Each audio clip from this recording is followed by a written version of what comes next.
That being said, I have questions now. All the way in the back, yes. Yeah, no, you go ahead. If I'm not mistaken, we pay a very high amount of gasoline tax. And I'm wondering, why is that not enough to pave our roads without extra money? Do you have a Prius? Tesla? There is a high amount of gasoline tax. You're absolutely right. However, less and less cars are actually using gasoline. And the ones that are using gasoline are getting better and better gas mileage. So we're getting less and less taxes. Actually, every year, our tax revenue, when I first came into office, we used to get $13 million a year just from gas tax. We're about $6 million now from the same gas tax. And nothing has changed. Actually, we doubled the gas tax under SB1. And we were hoping to get back to 12 million. But we're not there. And so you're right. And I actually don't think the gas tax is a solution.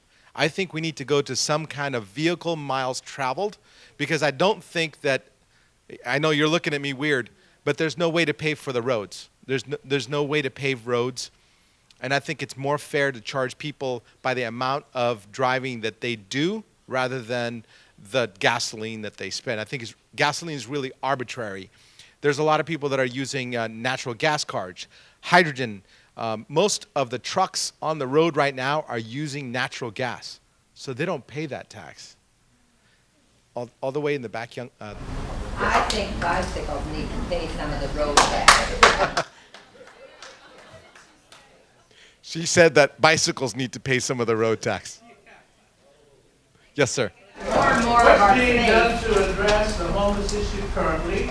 Secondly, what do you see as the future of the homeless in the next couple of years? And the last one, have you heard of the program up in Portland, Oregon, that Don Cortese visited with his wife? That was working. Okay, I'm going to try to delve into the questions. What's being done with the homelessness problems in the city of San Jose? And I could tell you that I have voted to produce since I've been in office, 5 years now, I have voted to produce over 1,100 housing units for homeless people. Now, it takes years to actually build a facility. And so far, 3 have been opened since I've been in office, just 3. What else have we been doing? I actually authored a memo with the former council member Pierluigi Oliverio. You guys remember him at all? So Pierluigi and I came up with an idea to do a pilot with our churches and other places of worship to allow them to house homeless women. Now, the first pilot actually was in my district with the Holy Spirit Church, where we allowed 15 women to be housed in the churches. Now it's been expanded to allow for a lot more than 15 people per church, and it's year-round instead of 30 days, because it worked so well. Because one of the things that I believe in is you can't just give somebody money or even a home. You have to treat homeless people holistically. And I think people of faith are the ones who are most capable of dealing with the soul, the reason why they got into the situation that they're in. So I'm hoping to continue this program, and I'm hoping that our places of worship continue to do the outreach and bring people in and help them fill their soul, not just their pockets and their mouths. So that's one of the things that I'm most proud of, and I hope that we continue to do that. But many of you know, Dave Cortese passed a $1 billion bond measure that is still unspent. And I'm hoping that it's been 2 years and they haven't spent any money. I'm hoping that they start spending it. I feel that the county has plenty of land that they can actually develop. They have resources. They're the ones who are supposed to be dealing with homeless. And lastly, to answer, I think, your third question, that the city is also spending more money than they ever have on homeless services. First year in office, we only spent $1 million a year on homeless services. That's cleanups and trying to find shelters and what have you. This year in our budget is $8 million just for homeless services. And this is strictly the responsibility of the county. So I'm hoping that the county really steps up to the plate, starts to spend the money that they all taxed you for, and actually open up some facilities, get these people off the streets, and get them the help that they need. Sir. I think you're wasting your time when you try to get competitive bids. I used to insure 2 people, I'm gonna leave names out and all that, because I'm not getting in the middle of it. They had to up their prices because the city told them to. He says, I'm making too much money. The other thing I'm really against is when you float these bonds, you ought to put a time limit on it. You float it this year, it's done in 24 months, the bonds pull back. It takes 5 to 8 years, 10 years for some of these things to go through. And don't tell me the prices don't go up. That's poor management. That's terrible. First, I want to address the first comment about contractors being told that they have to charge more. Here's why they have to be told to charge more, because council members decided that there was something called a living wage, and it's above what there's of course minimum wage, then there's prevailing wage, and then there's something the city has which is called living wage. Yes, it is. Well, I have voted against it time and time again, but I'm one of what I may be the only one who's voted against this thing. I'm the only one who's been asking for real competitive bidding. So I agree with you. I just can't be the only one talking about it. It's ridiculous. It's a joke. I don't disagree with you at all. The other, what was the other one? The bonds. I'm an expert on bonds. I was working in the bond. I've been a financial advisor for 19 years, and I could tell you that the lady who's in charge of our bonding is brilliant. Since I've been in office, she's refinanced $3 billion worth of bonds to reduce the interest rates, because interest rates, as you know, have been dropping. She's saved us millions and millions of dollars. I think without her, we'd be taxing you some more. However, the way the bonds work is when their project, they don't actually borrow the money, they don't pay interest on that money until they need it. So when they release the bond, that means that they have a project to work on. So they have let's say it's $500 million, but we only need $100 million right now. They don't borrow the whole $500 million. They only borrow $100 million. They go out to that bond, and so they only pay on the $100 million. We still have one that was passed in 2000 that isn't completely out there yet. There's $12 million still that's unassigned, right? It was supposed to go to soccer fields. It's Measure P. It certainly does. Yes, but at least we're not paying interest on the bonds sitting around for the projects. I think what he's trying to get across is the fact that by waiting so many years, the Yes. price of the project now is triple. They quadruple. I mean, they just go outside. The same amount of money. If they would have done it 10 years ago, it would have cost fairly much less. I agree, and that's what I agree. We haven't passed a bond since I've been in office. The last bonds that were passed were well before I got into office, and this is my first opportunity. What I'm telling you, on August 7th, it will be my first opportunity to even discuss what should be in a bond. So, yes. All this money that you're talking about, I guess the supervisors have a couple of billion and all these bonds sitting there with money. Why can't we use that money to fix the roads? Well, the bond that was And then the next question is, you collect how much a year on the gas tax? You said, how much is that? last year was $6 million. Yeah. Billion? No, million. Million. Okay, so why can't that money go to fix some roads? It does. Yeah, absolutely. We fix roads all the time, and if you go down, many roads are currently being paved and being, but not as much as we need to. There's $800 million worth of unmaintained roads in the city of San Jose. Right now, whatever we bring in, it goes to pave and maintain what we call our priority streets. They're the major streets. They're the Blossom Hills.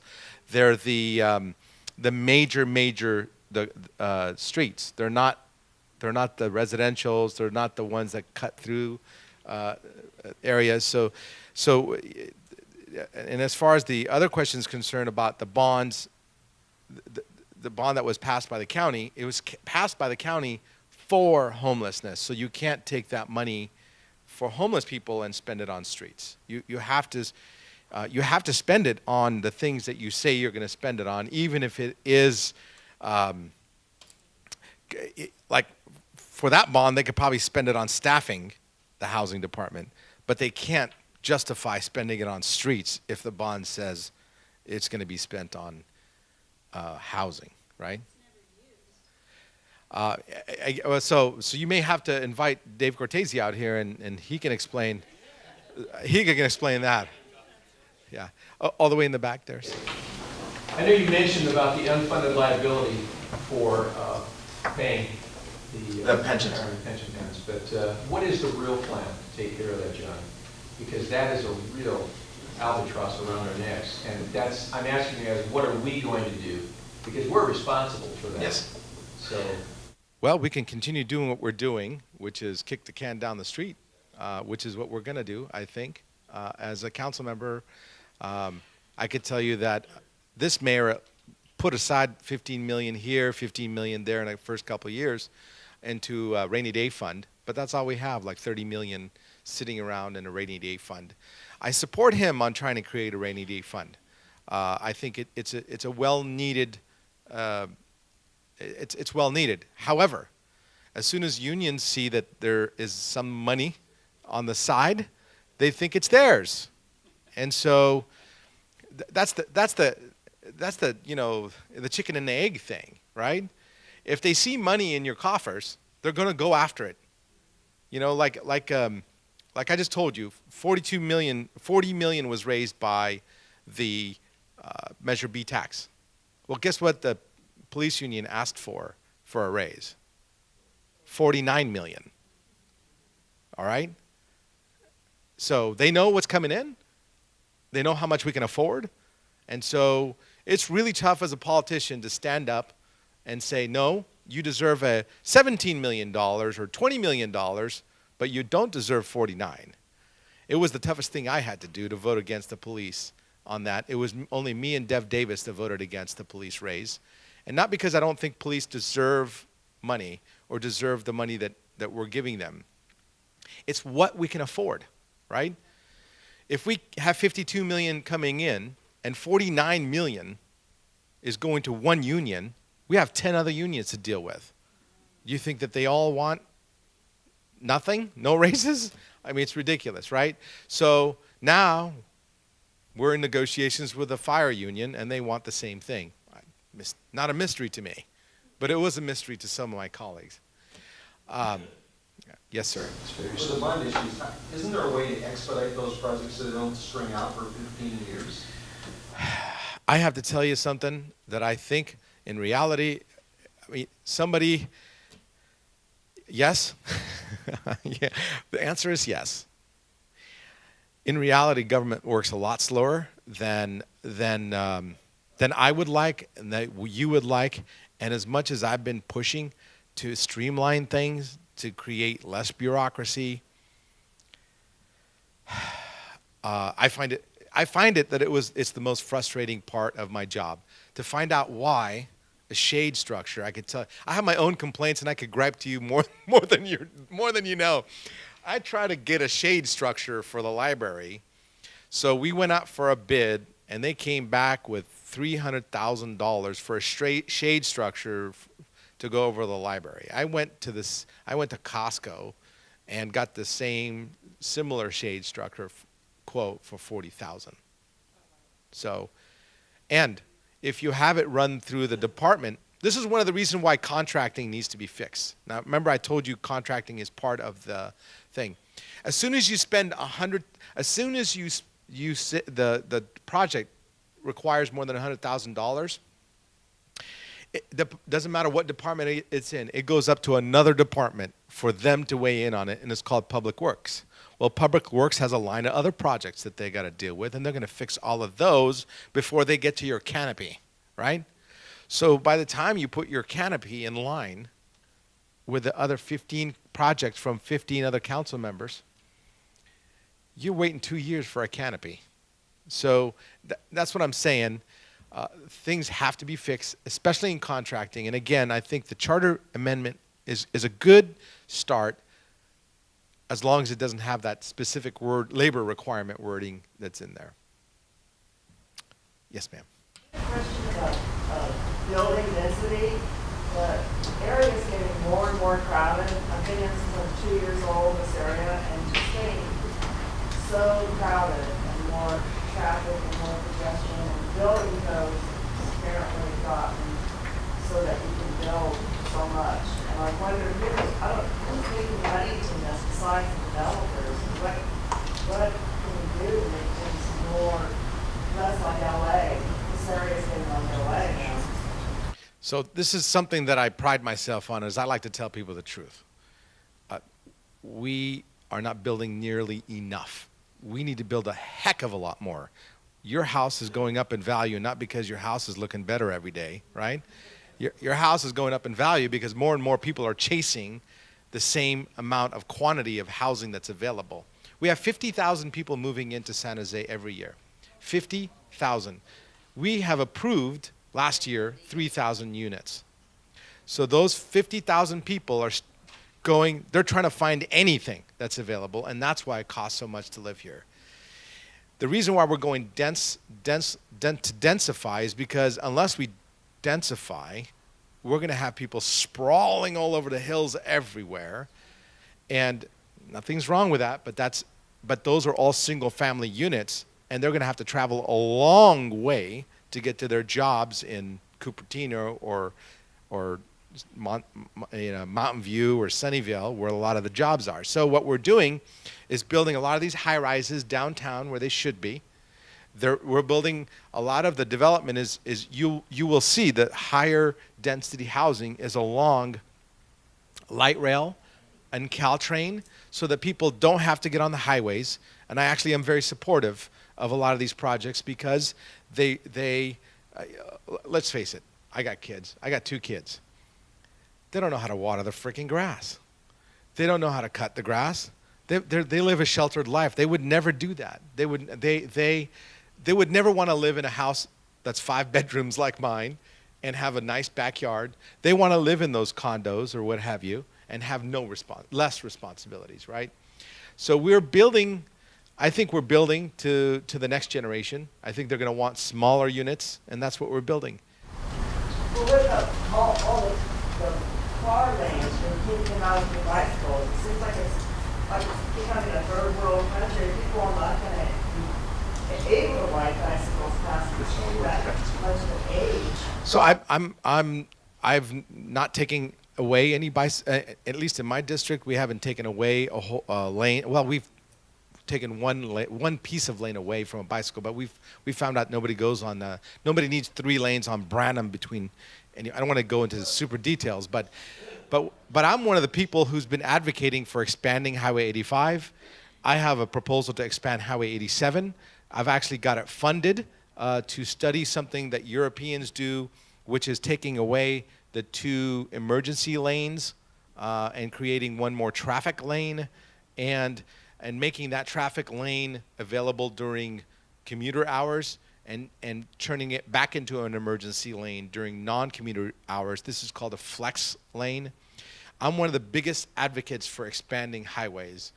In fact, people don't like me because I'm one of the people who are advocating for it.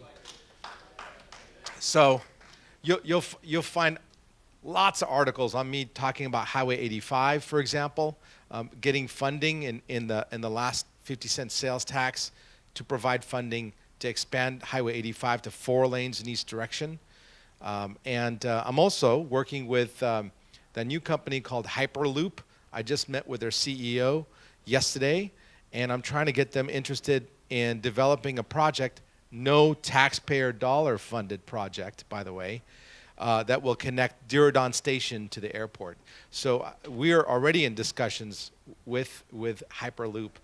And but the fact of the matter is, we have to allow also companies to come to San Jose too, because a lot of the people, you'll see me if you turn on KTVU tonight, Channel 2, I've been interviewed right before I got to this about the Google project. And everybody's protesting against it, right? I'm saying half the people at Google live in San Jose, and they all get on the highway every day. why not bring Google to San Jose so they don't have to get on the highway, or at least they only get on one highway instead of multiple ones, right? Or ride light rail. So one of my biggest focuses is making San Jose more business friendly. And I have been fighting tooth and nail against my colleagues to create a new business tax that will drive away. They're actually talking about it every meeting that they can. And a lot of people think that I'm he's owned by businesses. No, I'm owned by logic. If the businesses come to San Jose, we'll get higher tax revenues and we'll have people commuting less miles to get to their work. I just want to make sure everybody else got a chance. Okay. All right, go ahead. So you talked about taxing our miles as well. Is that putting on something on a car that says I'm driving to tax it? Yeah, so right now we have toll lanes. Well, eventually the revenues from the gas tax is going to go away. I am entertaining. I have a GT convertible Mustang and I love, but eventually I might buy an electric car, right? How are we going to, my car does wear and tear on the streets, right? It's logical. Why are Teslas not allowed to pay for maintaining our streets? That's what I'm talking, and we need a fair way for Teslas to pay. So I'm not talking about, I don't have a specific dollar amount of how much you need to charge for each mile, but I think that's the most fair way. And I'm willing. It's not being discussed. It's just my opinion. We're not going down that route necessarily. It's just I think it's a much more fair way to charge people for the wear and tear that they do on our streets. And again, the gas tax eventually will disappear, and then we need to look at different ways to fix our roads. Yes, sir. We could tax the tires for electric or natural gas vehicles. People must think they don't. Okay. Because then we don't have to have this Because infringement they're of electric. people's privacy of tracking where they're going.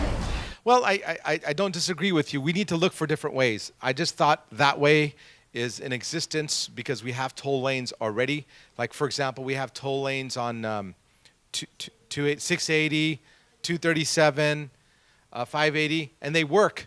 In fact, those are the nicest looking lanes because they're self-funded. It's almost like a private company's running it. Yes, sir. Oh, sorry. His hand was up, but okay. Go ahead. Well, I want to take a second and thank you personally. Back before Christmas, I called your office. My father-in-law lives up on Oakhurst, 99 years old, still drives, lives in Gentry. But they were doing a new sewer pipe on the street. 2 weeks before Christmas, they parked all their equipment, like right at the edge of his driveway, all the way to the next driveway. So this 99-year-old guy's backing out trying to see traffic coming through. So I called your office because I found out they were going to be back to the end of January. So I called your office, knocked your gal down there. 2 days later, all that put up. So I want to thank you for getting up. Michelle Dexter is from my staff. I don't know if she's the one who talked to, but thank you. So I have great staff, and I do say one thing that I want to make the city more customer friendly, and I've been working on that for years as well. And I'm glad we have one good story to share, because that is one of my goals too, to make government more responsive to all of you. And thank you all for having me. It looks like I got the hook. Thanks again.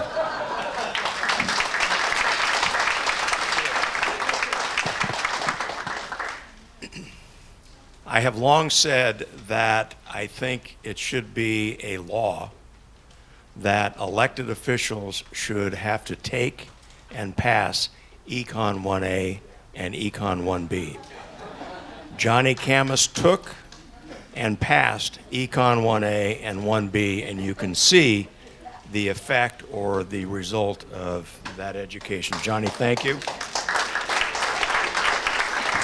I'd like to take just a minute and pray for Johnny, and then bring Cooper up, and we'll get you out of here.